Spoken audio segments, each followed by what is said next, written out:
মদিনার সবচেয়ে বড় মুনাফিকের নাম আব্দুল্লাহ ইবনে উবাই ইবনে সালুল। সব মুনাফিকদের সর্দার আব্দুল্লাহ ইবনে উবাই ইবনে সালুল। মুনাফিক সর্দার যখন ইন্তেকাল করলো, কিন্তু এই মুনাফিকের ছেলেটা হলো পাক্কা ইমানদার। এই ছেলের নাম হলো আব্দুল্লাহ। আওয়াজ করে বলেন, ছেলের নাম কি?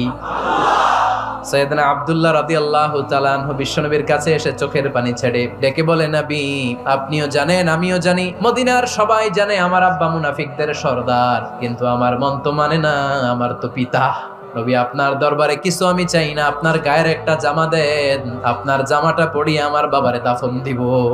এর উসিলায় যদি আমার আব্বারে আল্লাহ মাফ করে দেয়, দয়ার নবী মায়ের নবী জামা খুলে দিয়ে দিলেন। পড়েন সুবহানাল্লাহ। আব্দুল্লাহ রাদিয়াল্লাহু তাআলা আবার আবদার চললেন, নবী আপনি নিজে যে আমার বাবার জানাজার নামাজের ইমামতি করবেন। দয়ার নবী মায়ার নবী জানাজার নামাজে যেতে চাইলেন। ওমরে ফারুক বললেন, নবী না, খবরদার আপনি উবাই ইবনে সালুলের জানাজায় যাবেন না। বিশ্বনবী জোর করে যেতে চাইলেন। সাইয়েদনা ওমরে ফারুক বিশ্বনবীর জামা পেছন থেকে টেনে ধরলেন। ওমরে ফারুকের হাত থেকে হ্যাচকা টান মেরে জুব্বা টান দিয়ে বিশ্বনবী জানাজায় চলে গেলেন।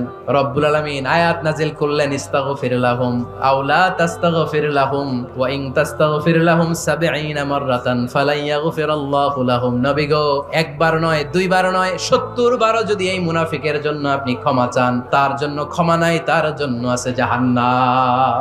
কখনো তাদের জানাজায় যাবেন না। এই যে একটা ভুল করে ফেলছেন, এটা এবারই শেষ, এরপরে আর যাবেন না। সাইয়েদনা ওমর ফারুকের পক্ষে আল্লাহ তাআলা কোরআনের আয়াত নাজিল করে দিলেন। চিল্লায় পড়েন আল্লাহু আকবার।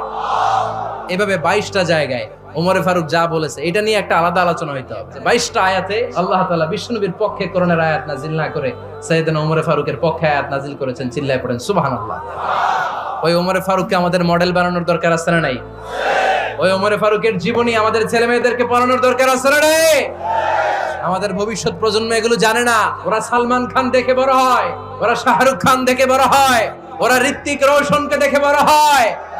ওরা মনে করে যে এরাই বড় সুপার হিরো। আমাদের যে কত বড় সুপার হিরো আছে এরা জানেই না।